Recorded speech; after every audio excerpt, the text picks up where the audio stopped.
Bismillahirrahmanirrahim. Alhamdulillahi rabbil alamin. Wassalatu wassalamu ala asyrafil anbiya'i wal mursalin wa ala alihi wa ashabihi al-mujahidin at-tahirin, amma ba'du. Saudara-saudara kaum muslimin rahimakumullah. Pada dasarnya agama adalah aturan. Orang yang beragama adalah orang yang hidup memakai aturan. Berbeda dengan undang-undang hukum pada umumnya, maka aturan agama ini tidak hanya berisi perintah dan larangan. Ia di samping berisi perintah juga berisi anjuran, pembolehan, pencelaan, dan larangan. Dalam bahasa yang lebih dikenal, perintah adalah sesuatu yang apabila dilaksanakan beroleh pahala, sedang apabila ditinggalkan mendapat sanksi dosa. Amalan semacam ini dinamakan amalan yang wajib. Sedangkan anjuran, sesuatu yang apabila kita kerjakan beroleh pahala, apabila kita tinggalkan tidak beroleh dosa. Amalan semacam ini dikenal dengan amalan sunnah. Pembolehan adalah sesuatu yang boleh saja, artinya boleh dikerjakan, boleh pula ditinggalkan, dan amalan semacam ini kita sebut dengan amalan mubah. Pencelaan adalah sesuatu yang berpahala jika ditinggalkan, tapi tidak berdosa manakala dikerjakan, dan ini dinamakan perbuatan yang makruh. Sedangkan larangan, sesuatu yang apabila dikerjakan beroleh dosa, apabila ditinggalkan beroleh pahala, dan amalan semacam ini lazimnya dinamakan amalan atau perbuatan yang haram. Kalau agama merupakan aturan, maka konsekuensinya tentu ia berisi perintah dan larangan. Apabila perintah dilaksanakan, maka Allah Subhanahu wa ta'ala memberikan balasan berupa pahala. Sedangkan apabila larangan yang dikerjakan, Allah pun akan memberikan ganjaran yang bernama dosa. Baik pahala maupun dosa adalah sesuatu yang abstrak, sesuatu yang tidak nampak, tidak kelihatan oleh pandangan mata yang zahir. Itu sebabnya barangkali di zaman materialistis seperti sekarang ini, orang kurang tergerak mengejar pahala dan malah kadang-kadang terangsang untuk berbuat dosa, karena pahala dan dosa sesuatu yang tidak kelihatan oleh pandangan mata yang zahir ini. Namun sungguh pun demikian, pahala dan dosa bisa mendatangkan kebahagiaan atau kegelisahan batin. Bersabda Rasulullah sallallahu alaihi wasallam, "Idza sarratka hasanatuka wa sa'atka sayyi'atuka fa anta mu'min." Apabila perbuatanmu yang baik menyebabkan engkau bahagia, apabila perbuatanmu yang baik menyebabkan engkau gembira, dan perbuatanmu yang jahat menyebabkan engkau jadi susah, itulah tanda bahwa di hatimu masih ada iman. Artinya, belum tentu orang yang berbuat baik merasa bahagia dengan kebaikan yang dikerjakannya. Dan tidak selamanya orang yang berbuat jahat sanggup menyesali perbuatan jahatnya.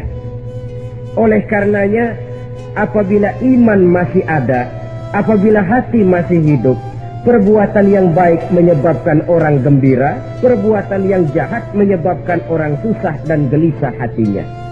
Ini mengandung pelajaran. Sekali kita berbuat baik, jangan sekali-kali menyesali kebaikan itu. Sebaliknya, satu kali kita melakukan kesalahan, hendaknya selalu menyesalinya. Kadang-kadang dalam kehidupan, karena orang tempat kita berbuat baik itu rupanya membalas air susu dengan air tuba, kita lalu menyesali kebaikan. Lahirlah kata-kata, nyesal saya nolong dia. Ibarat pepatah katanya, nolong anjing kejepit. Waktu kejepit setengah mati kita tolongin, begitu selesai dia dari kejepitnya malah kita digigitnya. Saudara hadirin yang saya muliakan, dalam kehidupan sehari-hari barangkali ini kena filsafat yang disebut dorong mobil mogok. Ketika mobil mogok setengah mati kita dorong, begitu mesin hidup ditinggalkannya kita di belakang. Sesungguhnya perbuatan kita yang baik tidak harus disesali. Karena disesali atau tidak, toh perbuatan itu sudah kita lakukan. Dan penyesalan atas segala kebaikan hanya akan mengurangi nilai pahala kebaikan itu sendiri. Berbahagialah apabila berbuat baik, walaupun orang yang kita melakukan kebaikan membalasnya dengan kejahatan. Menyesalah apabila berbuat kesalahan, apabila melakukan dosa, karena itu pertanda nilai iman yang masih hidup dalam jiwa kita. Saudara-saudara kaum muslimin yang berbahagia, jadi sungguh pun pahala dan dosa sesuatu yang abstrak, efeknya jelas dia mendatangkan kebahagiaan atau membawa kepada kegelisahan batin di dalam kehidupan manusia.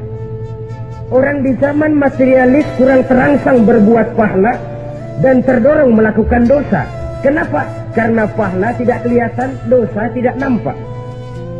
Kalau pahala kelihatan, barangkali nggak kuat kita mikul pahala.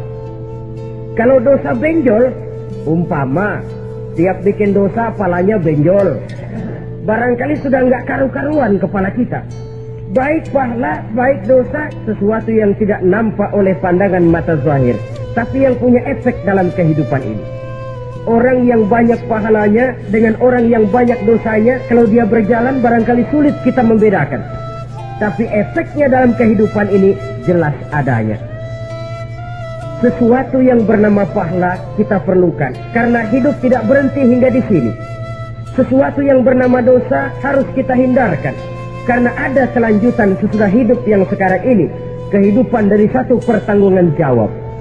Itu sebabnya Imam Ghazali dalam bahasa yang indah sekali berpesan, jadidis safinah fa innal bahra amir wa khuziz zat fa inna safara ba'id.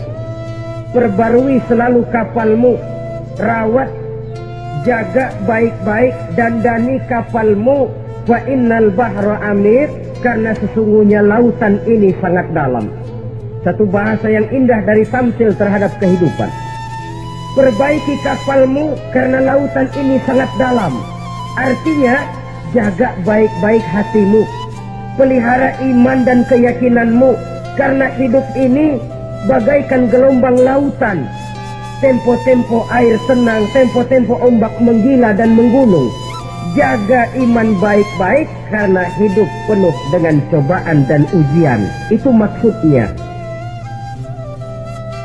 Wa khuzizat fa inna safara ba'id, dan bawa bekal yang banyak karena perjalanan hidup ini sangat panjang.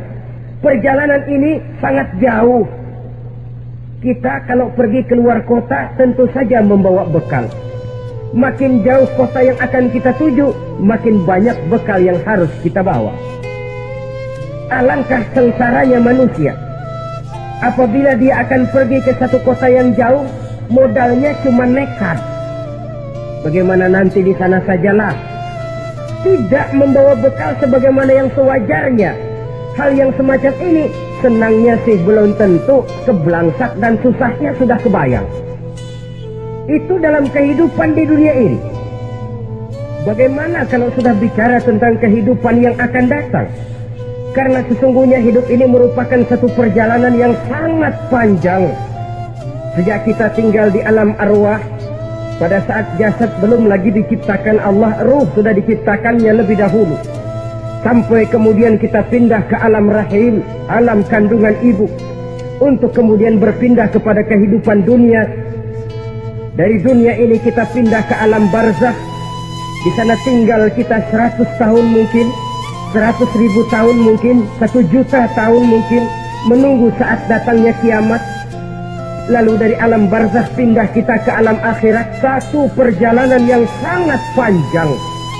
Alangkah malangnya, alangkah sengsaranya jika tahu kita begitu panjangnya perjalanan hidup ini, tidak ada bekal yang kita bawa. Artinya kesengsaraan, kesulitan yang bertali-tali sudah jelas akan menimpa kita. Kalau pergi kita keluar kota membawa bekal uang, membawa bekal makanan, apa bekal yang mesti kita bawa? Apabila kita kembali ke alam barzakh, kembali ke alam kubur, berkumpul di padang mahsyar di akhirat nanti, nasi yang mau kita bawa, uang yang mau kita bawa, Tentu tidak lagi, karena kehidupan materialis selesai di atas liang lahat. Bila masuk kita ke liang lahat, disitulah pahala dan dosa memegang peranan yang sangat penting. Maka pada pertemuan malam ini kita akan bicara tentang pahala dan dosa itu.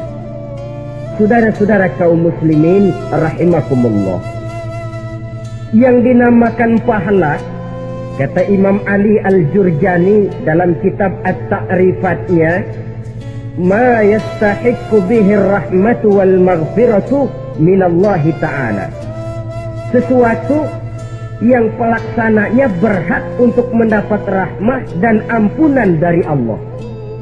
Dengan kata lain, nilai pahala adalah akibat dari perbuatan-perbuatan di dalam melaksanakan perintah dan anjuran yang ada di dalam kehidupan agama. Apabila perintah dan anjuran kita laksanakan, nilai pahala itu lalu datang. Nah, nilai pahala dalam Islam menurut konsepsi Quran, Allah menjelaskan, man jaa bil hasanati falahu asyru amsalihha. Barang siapa yang datang membawa satu kebajikan, barang siapa yang melaksanakan satu kebaikan, maka dia akan mendapat balasan 10 kali dari kebaikan yang dikerjakannya. 10 kali ini pun masih dilipat gandakan dengan 7 ini pun masih dikalikan 100, dan itu pun masih ditambah dengan pernyataan wallahu yudha'ifu liman yasha. Allah masih akan melipat gandakan perbuatan baik seseorang yang dikehendakinya. Itulah nikmatnya dalam Islam. Tetapi sebaliknya, wa man jaa bisayyi'ati fala yujza illa mislaha. Barang siapa yang melakukan satu kejahatan, dia tidak akan mendapat balasan kecuali sesuai dengan kejahatan yang dikerjakannya. Alangkah rahman dan rahimnya Allah. Orang yang berbuat baik dibalas 10, dikali 7, dikali 100, masih dilipat gandakan pula. Tapi orang yang berbuat jahat tidak akan mendapat balasan kecuali sesuai dengan kejahatan yang dikerjakannya. Ini kan beda dengan sifat kita manusia. Kita ini kadang-kadang kalau digitak membalasnya mukul. Tapi kalau orang berbuat baik kepada kita, kita enggan untuk berbuat baik kepada orang tadi. Allah tidak mengajarkan begitu. Satu kebaikan berbalas 10. Satu kejahatan berbalas dengan satu kejahatan. Maha Rahman dan Rahim Allah. Bahkan dalam Islam, niat berbuat baik saja mendapat pahala. Sedangkan niat berbuat jahat belum ditulis merupakan satu dosa sampai kejahatan itu dikerjakan oleh orang yang niat tadi. Umpamanya, saudara niat, nanti malam giliran pengajian saya mau hadir di majelis taklim. Pas datang waktu malam, hujan turun sangat lebat. Saudara berhalangan datang ke majelis taklim. Saudara sudah mendapat pahala niat. Tapi saudara niat, nanti malam kalau turun hujan, saya mau bongkar rumahnya si fulan, saya mau curi seluruh harta bendanya. Ternyata malam saudara tidak mengerjakan perbuatan itu belum ditulis dosa sampai perbuatan itu benar-benar dikerjakan. Tapi lalu jangan macam-macam. Kalau begitu niat aja yang baik, biar nggak usah dikerjain. Niat aja pengen ngaji walaupun tidak ada niatan untuk ngaji. Allah lebih tahu tentang apa yang terdetik di dalam hati sanubari kita. Itulah sebabnya sangat dianjurkan orang untuk melakukan segala macam kebajikan, dan dianjurkan orang menjauhkan segala macam bentuk kejahatan, karena dia akan berefek melahirkan dosa dan pahala. Dosa dan pahala itulah alat untuk memperoleh kebahagiaan di alam kubur, di padang mahsyar, sampai di akhirat nanti. Di dunia ini mungkin segalanya bisa kita beli dengan yang namanya uang. Keamanan kita bisa menyewa petugas untuk menjaga rumah kita. Kendaraan yang mewah bisa kita beli. Udara yang sejuk bisa kita ciptakan. Siapa banyak uang, dia raja. Mungkin itu di dunia. Tapi bisa apa uang kalau kita sudah masuk ke alam kubur? Bisakah munkar nakir kita sogok? Udah karkir, jangan nanya nih, cepet. Bisakah malaikat azab menyingkir dengan uang semir? Ternyata tidak. Untuk memperoleh kebahagiaan di sana, nilai pahala. Kesengsaraan akan kita dapat kalau kita banyak menumpuk dosa. Oleh karena itu jangan beranggapan pahala nggak kelihatan, dosa juga nggak kelihatan, biarin saja. Yang tidak kelihatan ini pada waktunya akan memegang peranan yang sangat penting. Tapi tidak cuma untuk menghadapi hidup di situ, kita lalu harus berbuat baik dan meninggalkan yang jahat. Terutama juga di dunia ini. Toh pepatah bilang gajah mati meninggalkan gading, harimau mati meninggalkan belang. Apa yang akan kita tinggalkan setelah kita mati? Kita ingin jasad kita boleh hancur terkubur tanah, tapi nama kita ingin hidup terus, dikenang orang 100, 1000, bahkan 1.000.000 tahun yang akan datang. Ditulis orang dengan tinta emas dalam sejarah, tercatat kita sebagai orang baik-baik. Saudara-saudara kaum muslimin rahimakumullah. Lalu perbuatan apa yang bisa mendatangkan pahala itu? Saudara-saudara, semua perbuatan yang diperintah dan dianjurkan oleh Allah, yang dikerjakan dengan ikhlas hanya untuk mencapai ridho Allah, mendatangkan pahala. Kadang-kadang menurut pendapat kita remeh, tapi nilainya di sisi Allah besar. Itu pahala. Menghitung pahala itu hak prerogatif Allah. Perbuatan yang ringan Allah mau berikan ganjaran yang besar, itu urusan Allah. Misalnya, kata Nabi, la tahqiranna minal ma'rufi syai'an. Jangan kamu menganggap remeh perbuatan baik walaupun kecil. Jangan merasa sulit melakukan perbuatan yang mengandung pahala.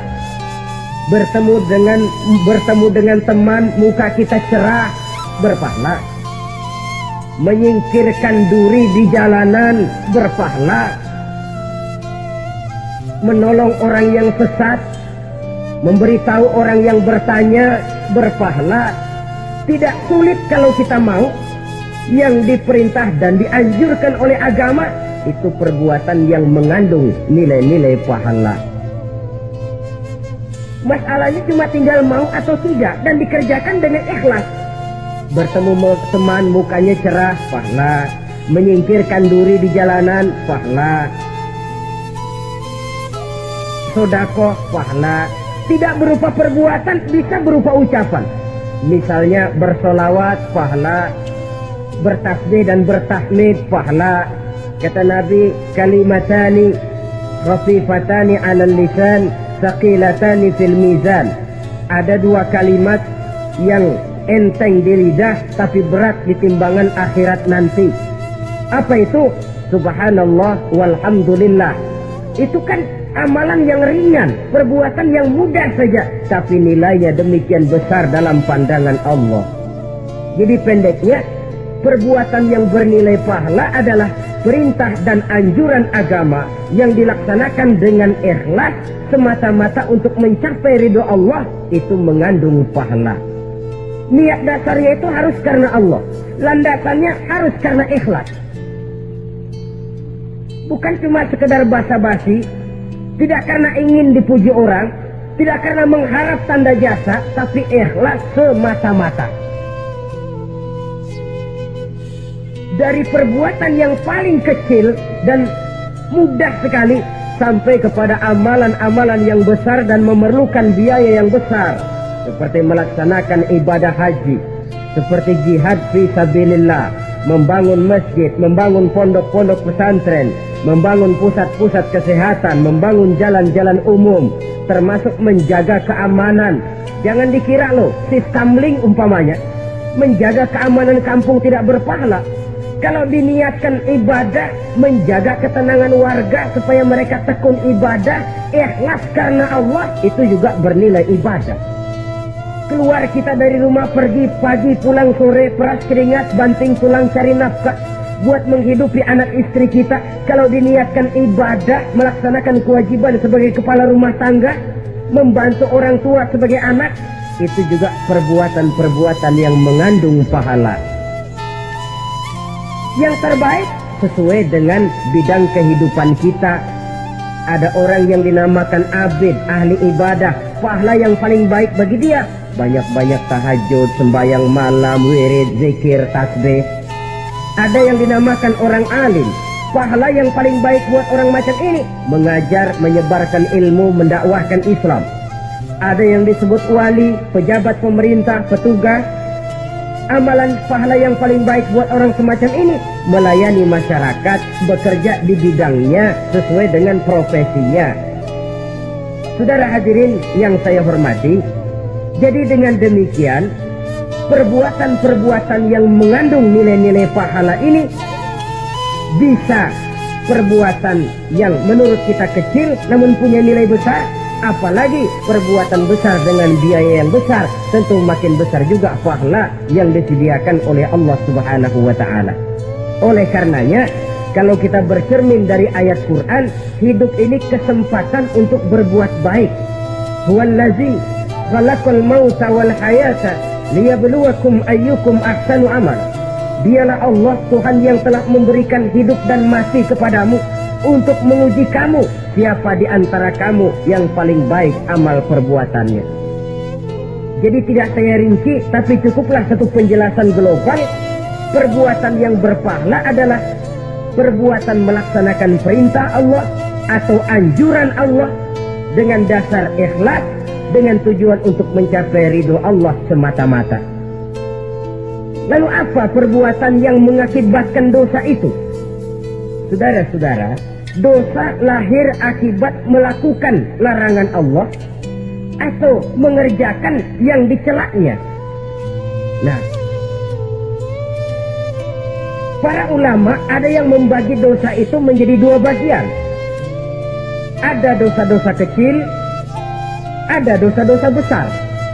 Tetapi sebenarnya ditinjau dari segi hakikatnya, kalau sudah melakukan satu kesalahan yang mengakibatkan dosa, jangan dilihat besar dan kecilnya, tapi kepada siapa dosa itu kita kerjakan. Sebab kalau dosa kita anggap satu yang kecil, orang akan terangsang untuk mengerjakan yang kecil-kecil saja. Sehingga dengan demikian, yang kecil pun akan menjadi besar kalau ditumpuk-tumpuk. Sedangkan yang besar bisa saja menjadi kecil kalau selalu diiringi dengan permohonan ampun kepada Allah. Itu sebabnya para ulama sufi, orang-orang tasawuf mengatakan la saghair ma'al istimrar wa la kabair ma'al istighfar. Tidak ada dosa yang kecil kalau dikerjakan terus-menerus, dan tidak ada dosa yang besar kalau digempur tiap saat dengan perbuatan istighfar atau memohon ampun kepada Allah Subhanahu wa Ta'ala. Cuma saja pada umumnya, karena dosa-dosa kecil itu lebih mudah taubatnya, dan ada janji Nabi, barang siapa yang meninggalkan dosa-dosa besar akan diampuni dosa-dosanya yang kecil-kecil.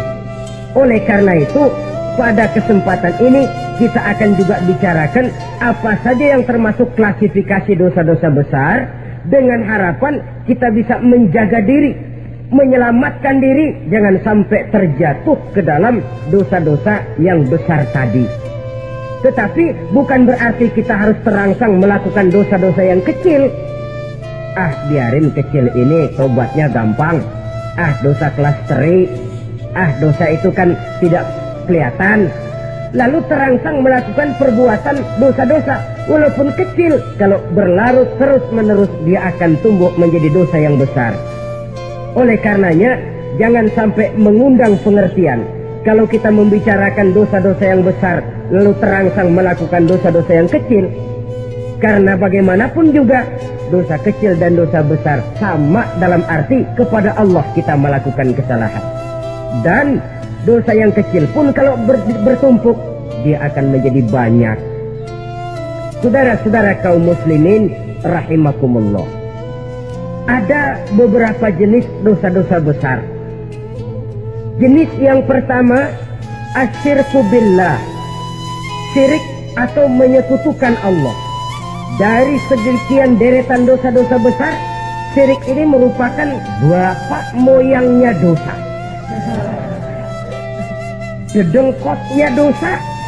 Itu syirik, menyekutukan Allah. Bahkan dosa yang lain Allah masih mau mengampuni. Tapi kalau sudah syirik, menyekutukan Allah, itu sudah satu dosa yang tidak berampun sama sekali. Oleh karena itu tepat pesan Imam Ghazali tadi. Jadi di safinah fa innal bahra amik. Jaga iman, pelihara akidah, dandani kapal. Karena hidup ini gelombang lautan sangat dalam, hidup banyak cobaan. Di dalam hidup di zaman sekarang ini, saudara bisa perhatikan, di mana tensi ekonomi tinggi, lapangan kerja sulit, persaingan hidup makin tajam, sifat egois dan individualis tumbuh di mana-mana, rasa solidaritas sosial menurun, sifat gotong royong musnah, orang mudah potong kompas, potong jalan, ingin cepat kaya, ingin cepat naik pangkat, ingin dapat kedudukan. Kadang-kadang akidah pun terjual, akidah pun musnah, jatuh ke jurang syirik pun tidak jadi soal. Itu yang kita khawatirkan. Kalau dosa-dosa yang lain Allah masih mau mengampuni, tapi kalau sudah jatuh kepada syirik, Allah sama sekali tidak akan memberikan ampun. Dalam kaitan dengan ini barangkali tepat sinyalemen Imam Ali itu. Andai kata kemiskinan merupakan satu kepribadian, saya akan membunuhnya lebih dahulu. Artinya memang kemiskinan ini sering mendorong orang kepada jurang kemusyrikan. Tidak tahan menghadapi godaan perut akibat tensi ekonomi yang tinggi, lapangan kerja yang sulit. Iman pun jadilah ditukar dengan 3 liter beras. Akidah pun jadilah dibarter dengan 3 bungkus supermi, dengan pakaian bekas, dengan obat-obatan. Tidak jadi soal baginya mengejar kebahagiaan yang relatif singkat dengan mengorbankan kebahagiaan yang abadi. Persis ibarat pepatah, nyari jarum kampak hilang. Mencari sesuatu yang kecil, yang besar jadi sia-sia. Membela perut, mengorbankan akidah. Na'udzubillah summa na'udzubillah. Saudara-saudara kaum muslimin rahimakumullah, ini fakta, ini kenyataan. Dan hal semacam ini tidak bisa diatasi cuma dengan ceramah, simposium, diskusi, seminar. Apalagi Nabi berpesan, solahu ummati bil ilmi wal mal. Umatku hanya bisa menjadi baik akidahnya dengan ilmu dan harta. Itu bahasa Nabi. Kalau bahasa kita sekarang, dengan ekonomi dan pendidikan. Ilmu, pendidikan, ekonomi, harta. Tanpa itu sangat besar kemungkinan kita bisa menjual akidah terjerumus di lembah kemusyrikan. Maka terutama kepada saudara-saudara saya, muslimin yang terpencil jauh dari kota-kota besar, yang kadang dalam kehidupan seharinya imannya sering digoda oleh supermi, akidahnya sering ditantang oleh pembagian beras, pakaian-pakaian bekas, obat-obatan dan sebagainya. Jaga dan bentengi akidah kita. Lebih baik nyawa berpisah dari badan, asal iman jangan berpisah dari hati. Kepada adik-adik saya para remaja, para pemuda di kota-kota besar, yang iman dan akidahnya sering ditantang dengan minuman-minuman keras, fasilitas-fasilitas yang menghanyutkan, yang secara terarah dan praktis sedikit demi sedikit menggiring kita untuk keluar dari nilai-nilai akidah. Hati-hati, jaga baik-baik, sebab intan paling mahal, mutiara paling berharga, tidak lain nilai iman ini. Tergelincir kita daripadanya, jatuh ke lembah kemusyrikan, jatuh ke satu dosa yang teramat besar, yang Allah tidak akan pernah memberikan ampun lagi. Ini dosa besar yang pertama.